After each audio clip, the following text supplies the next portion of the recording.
welcome to episode 14 of Antlia. We have war, and we will get to that in due time. First, we're going to check out what's going on with the players in the typical order that I generally always do their turns in. Not a whole lot going on with Ermor's messages. He is going to have a barbarian attack soon here in Mir, and the Weens are getting nobbled here in Gnome Peaks. And he's about to move into Spring Spires right here. If you remember last turn, Vanheim moved into this province. We haven't seen whether or not he's captured it yet. If he has, this does give the potential for a bump in the next turn. Otherwise, there's not a whole lot to report on. He does seem to be eyeballing Shibabla over here. He's got his study recruitment going on. He's moving some units, consolidating them around his capital. I do expect he will be thinking about an early war sometime. He's recruiting his study here too, as well as augurs. These death scales. Kitis has reached enchantment 4. He's getting ever closer to the big scary enchantment goal where he'll start popping up skeletons by the dozens. He's also pulling magic gems out of shit,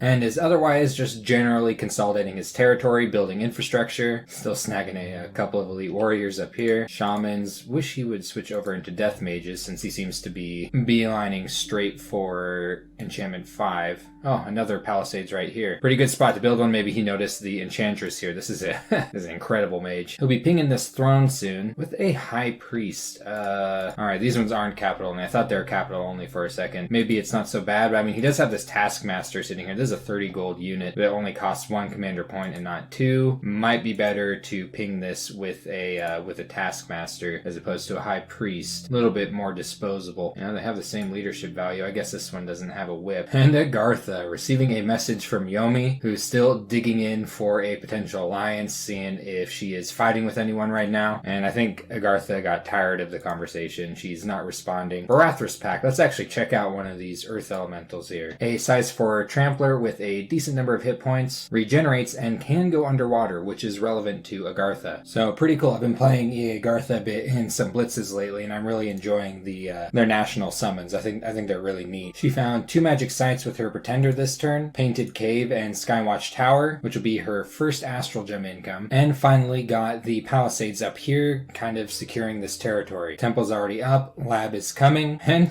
more troglodyte lords. Agartha's got a actually pretty spooky army for this stage in the game just because of all of the Great Olms. This mass sitting right here, some more Great Olms up in this territory, and a decent amount of them here in Rasenna too. A few more in the capital. Not the most offensive army, especially because it's kind of hard to keep the frontline troops alive in any conflict, but would be really obnoxious to push very high defensive capabilities with all of these Great Olms. They can just sit behind PD and zap people and not give a shit. And now we get to the war. We'll check out these messages really quick first. I don't think Kitis is really understanding what Phomoria is saying about the non-aggression pact, but whatever. I suppose Phomoria has a non-aggression pact with Kitis that lasts until the 17th turn, and Yomi is kind of dragging out the diplomacy with Phomoria, saying that they have not established a non-aggression pact without offering one or confirming one or anything like that, which I think is a huge red flag. To me, this says that Yomi doesn't want a non-aggression pact. And here it is, the invasion into Phomoria's Lizard Shaman province, where he had some site searchers. Already had a Lizard Shaman recruited. Does not have a whole lot here. Oh, here's his one of his site searchers, by the way, Furbolg Druid. Shibabla is coming in with a bunch of Scorpions just to give him some sort of a front line, with a bunch of Sacred Sun Guides mixed in with a few Shibalban warriors and the Beast Bats. So I think you can predict how this is going to go.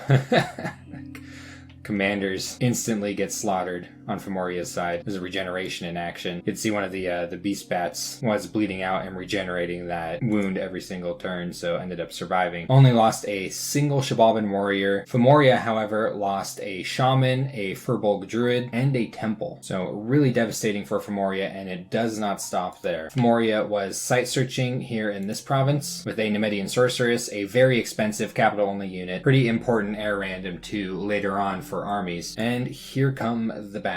Might have not been a bad idea to have retreat commands. There would have been a chance for her to survive this. Shibabla only lost a few bats, very worth it for killing this mage here, and of course taking the province out of Phomoria's hands. And now Phomoria has to react. Really difficult. He's moving a pretty sizable army with lesser air elemental support here into 49 to try and intercept a potential raid, and he's patrolling on his capital with a decent amount of Furbolg warriors and some Furbolg druids scripted to cast an air elemental each. Might be able to do some damage. Bats are very flimsy, though these sun guides with their extremely powerful bless are definitely a force to be reckoned with. He doesn't have a whole lot of units over here. This looks really challenging for Phomoria, I'm not gonna lie. This looks like a very difficult situation. This would definitely put me into panic mode if I was in this situation. Really good demonstration of why it's really important, especially with a scales build like this, to get palisades up. He's had the goal. Like at turn 15, he could have easily had build a palisades here to protect this province. Now it wouldn't have protected it perfectly, still could be sieged down. There's a lot of siegeable stuff over here, but he had a lot of gold floating around for a long time. And in early war is where having lots of palisades sitting around is where you get reminded of why that's important. Like what happens if his capital gets sieged and this fort gets sieged? He's in a lot of trouble because he can't recruit. And it's definitely possible, you know, with the amount he's able to patrol, with his province defense numbers, it could definitely happen. But we'll go ahead and check out what else is going on with this turn. He did find a magic site, Garden of Bones, you know, at least a little bit of death gem income, but this magic site had a surprise in it, and a skeleton walked out to attempt to kill his site searching mage. But she fights with her own skeleton. It's a better skeleton too, and just zaps it with a lightning bolt though. That's the way to do it. Wow, really good event in Bakar.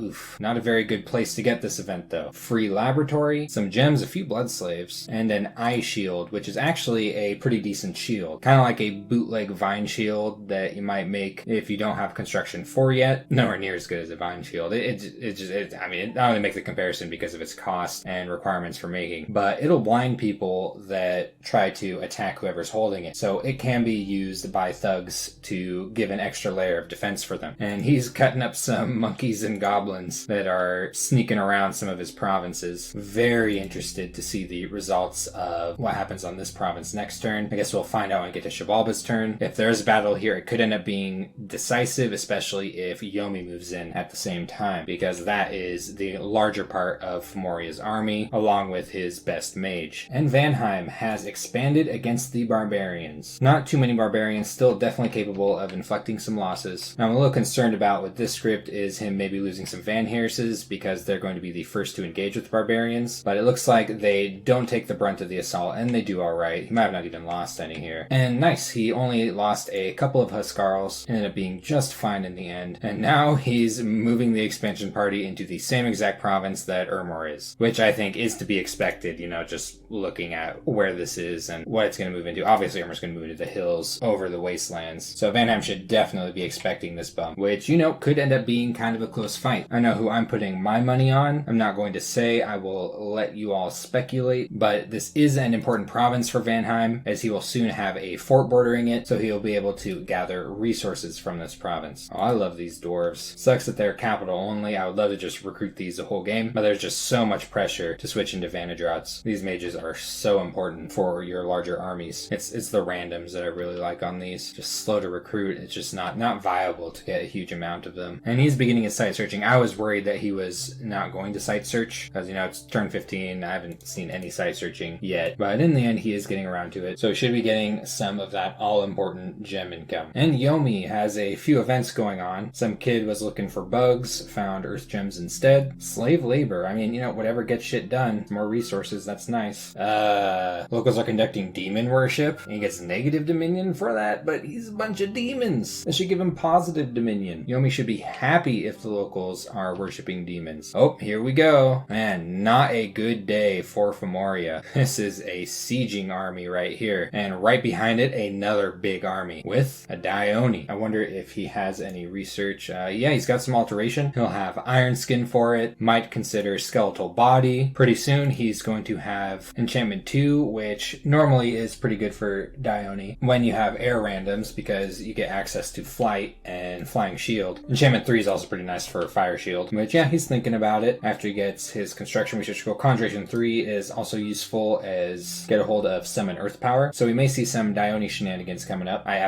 love Dione so much. I know they have some really huge blood glaring weaknesses, but sometimes I cannot help going into a game with just a hell bless on Yomi, and I just do nothing but recruit Dione. And at least in the context of blitzes, that wins sometimes. Pretty difficult thing to answer when there isn't some little goody two-shoes passing around the holy scourges, some little fairy princess cupcake. Don't worry, I'll protect us from the Yomi threat. But yeah, I'm imagining Phomoria to go into full panic mode here in a second. Things are looking really bad for him. No, don't take Masamitsu off of trolling. That was important. Yes.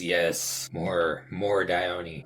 Something Yomi does not have, which I do understand is kind of difficult for Yomi to build, is another Palisades. Could end the game very quickly for him if, say, Urmor was just like, you know what, screw it, bam, bam, bam, and sieged his capital. But you don't necessarily have to build a fort to get more than one fort. But yeah, the same tactics don't, work for every single nation. Particularly difficult for Yomi to get infrastructure up because Yomi in the first place has a 25% income reduction, and then on top of that, these scales are not the best for income. And in Shibabla's land, Yomi is patting him on the back for his army size, and we know about these battles. What we don't know about are his movements. Alright, so he's not moving into this province here. Looks like he will be consolidating here and making use of the lab, funnily enough, to make this army larger, binding beast bats. And here comes the Sacred Scorpions. I am really excited to see how these perform. It is not a strategy I've ever used with Shibabla. In fact, I don't know if I've ever even summoned one. And I'm not saying you shouldn't. I'm no Shibabla expert. I've mostly just messed around with blood with them and not focused as much on their conjuration, which they do have some decent stuff in the conjuration tree. Some sacred summons lower down. And then as you get on, for a really long game, they do have some pretty good national summons. The Chaks, I know, are really good for path diversity. And the Balams, I don't remember off of the top of my head. Alright, I just checked them out. They're really powerful nature mages and have some pretty cool shape-shifting capabilities. Couldn't tell you if they're the best use of nature gems, or if even these are the best use of air gems. I've only ever played EA Shibabla in blitzes, but Shibabla definitely has some stuff going on outside of blood. Man, we're about to see some of it. It looks like he's going to start sowing some chaos here in Phomoria's lands. Could end up being really bad if he lands on this province here, as I think he could potentially do it just in time to interrupt the fort construction. That would be devastating. But what Shibabla does not have is a whole lot going on behind this. His recruitment is not very good. Mostly just his little 1 gold scorpions and some summons. So we will have to wait and see what he's capable of. I'd almost be scared to lose this army right here, as this could be pretty valuable for sieging, as these scorpions here are not.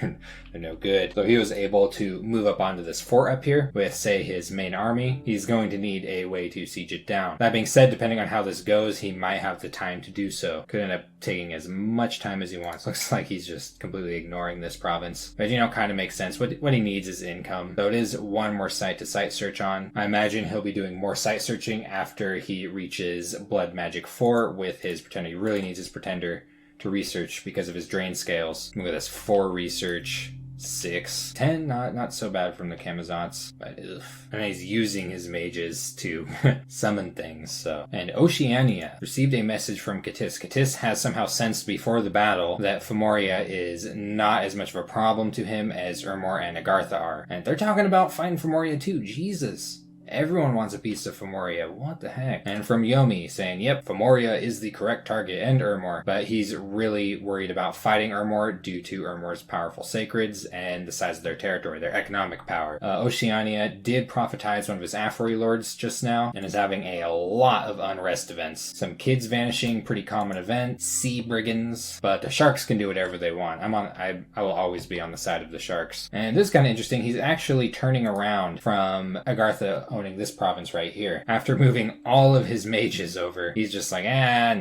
not gonna mess with it right now. He's moving back to his capital. Site searching with his Pretender. You could site search with this mage right here while she's here. Get that nature and water searching done, but he'll get around to it eventually with this one, I think. And he got his first Capricorn this turn. Pretty good random on it too. But otherwise, not too much to report on. I think it's a little bit unusual that he's not interested in taking out this province right here. I think maybe he's just really worried about provoking Agartha. He's not sending a message to her or anything. In this situation, generally you can get away with yoinking this province and just sending like a kind apology message, maybe with a bit of payment to Agartha. And usually that player isn't going to do anything about it. They're not going to respond, because dealing with an underwater nation underwater, even for a nation like Agartha, generally is not the most appealing thing to do. Though honestly, Oceania doesn't really have a lot of forces. Would be funny if Agartha did invade and win. Agartha would become a huge powerhouse owning all of this. A lot of income down here. It's only going to get better too with Oceania's growth scales. So that has been turn 15 of Antlia. War has just begun. Things are heating up, and it's going to get a little bit more violent here starting next turn. Could end up seeing a couple more nations even pile up on Phomoria depending on what happens. And Phomoria never even did nothing. We will observe in the next episode.